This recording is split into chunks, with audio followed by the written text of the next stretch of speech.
Thanks for tuning in to Good Times Radio TV. I'm your host, Arthur Lisiaga, and we're here with the Cave Dwellers. Guys, what's up? Hey. Thanks for having us.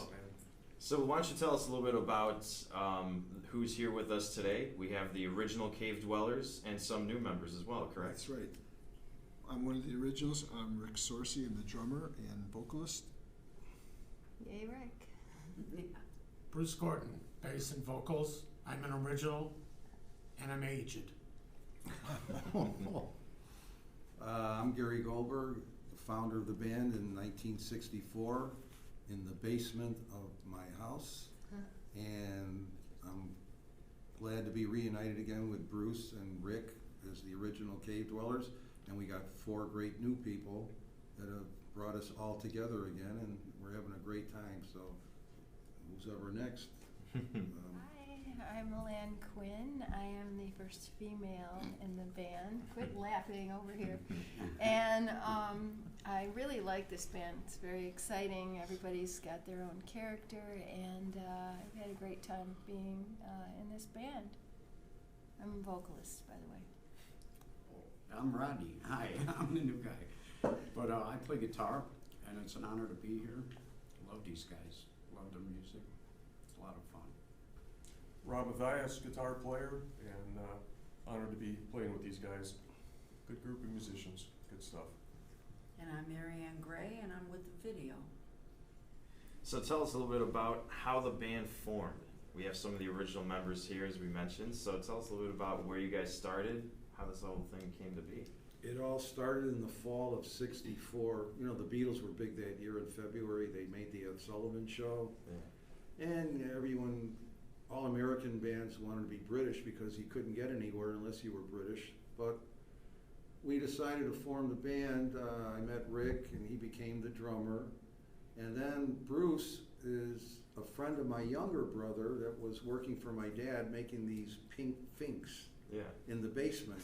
And we needed Rick and I needed a bass player to get the thing going. So Bruce said, "Hey, I play bass." I said, "Really?"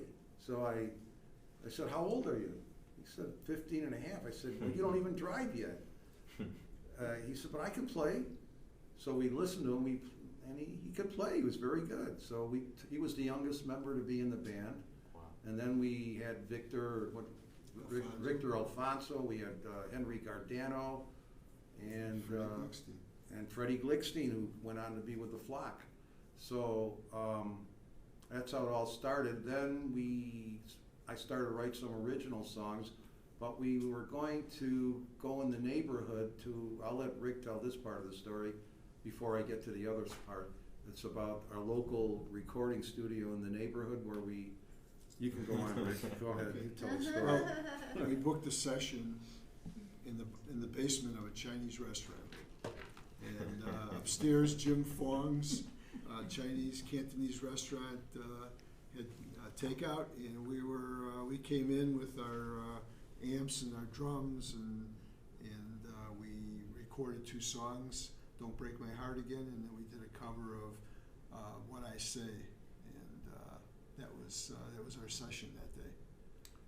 Then, as we proceed into '65, I wrote this song with Freddie and Bruce called "You Love Me No More," "One More Day," "Because I Love You," and what was the other one, Bruce? There was 4 songs. So we go downtown to Universal Studios, which is obsolete now, Bruce? Is that I think it's gone. It's gone. We did our first recording on the Freeport label. I'll let Bruce talk a little bit about that one. Well, actually, yeah, first One More Day and You Love Me No More was on the Freeport label. Our manager at the time was Ken Freeman. Correct. And he was a partner in the record company. Wow.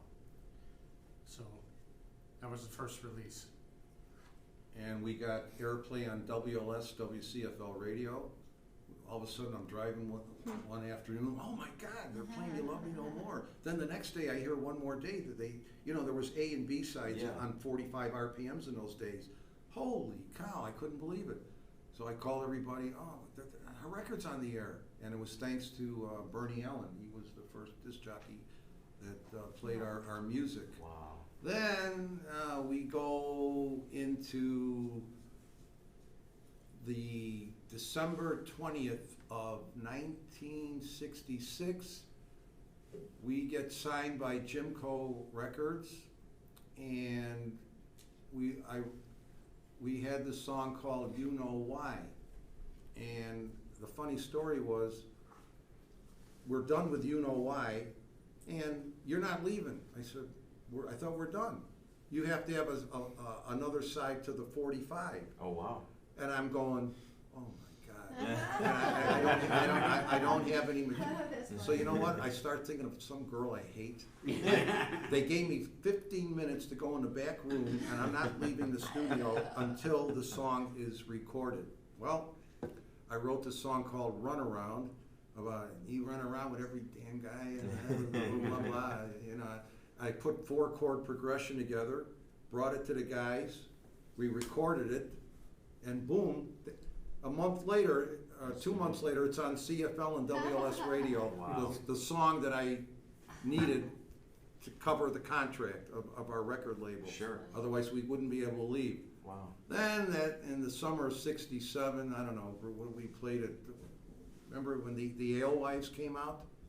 Remember Chicago? You weren't even born yet, Arthur. There was No, not yet. There was an invasion of alewives. It was the most horrible smelling fish. There were billions of them. Wow. All over. And we had to play with Neil Diamond at the World Teenage Show. Wow, that's at Navy amazing. Pier. And at the end of '67, I guess we played a couple more years with the band, and you can tell us what else happened, Bruce, after that.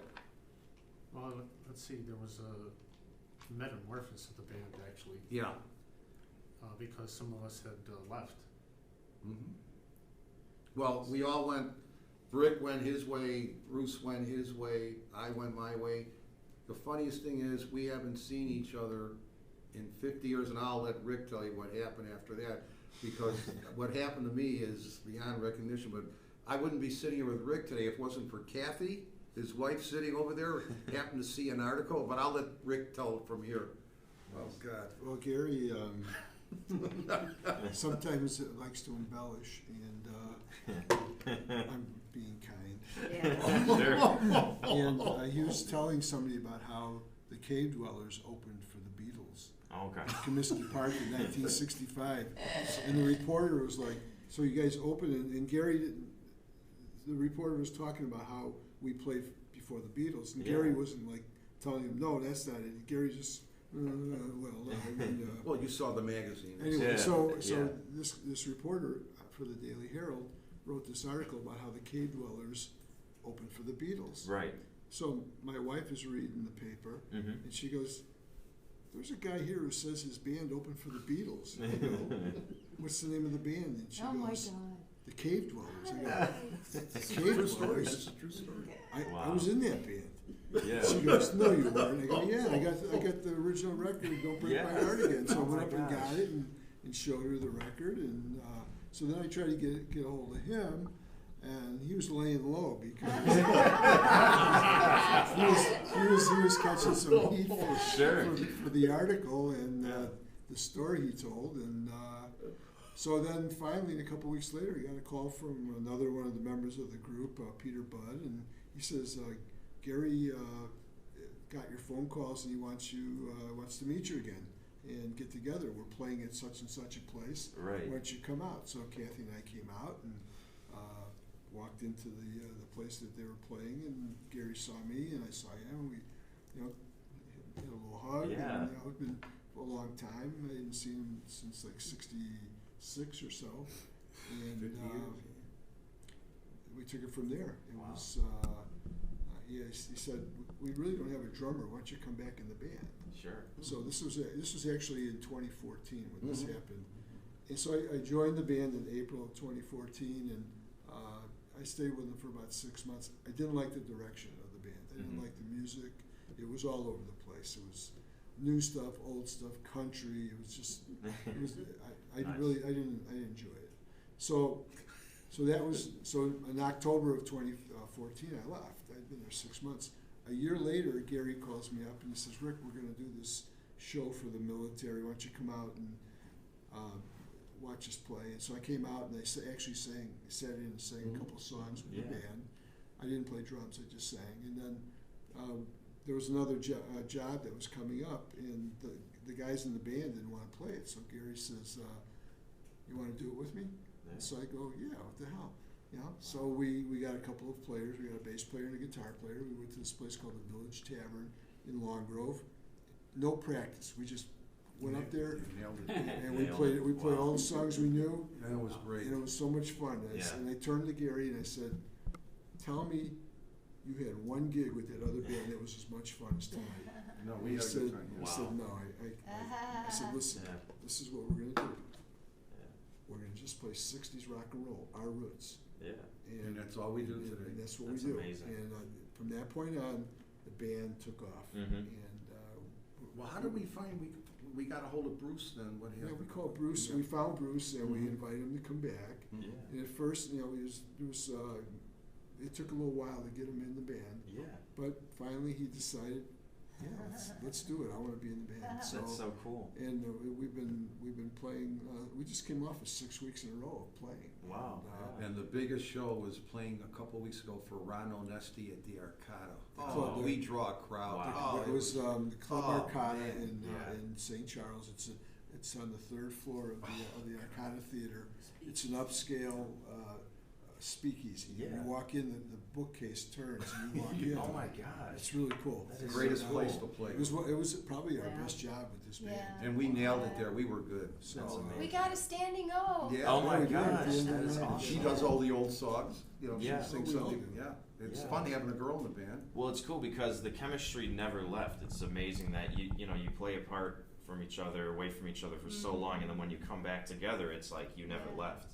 You know, It just continues. It's all about having fun, and this band has fun. I mean, we have a good time. You know, so we don't always agree. But we have a blast. We have 7 people in the band. How are you going to all agree? But you know what? Yeah. We have a great time. Oh, yeah. And when the band is cooking, man, we sound pretty good. Oh, yeah, absolutely.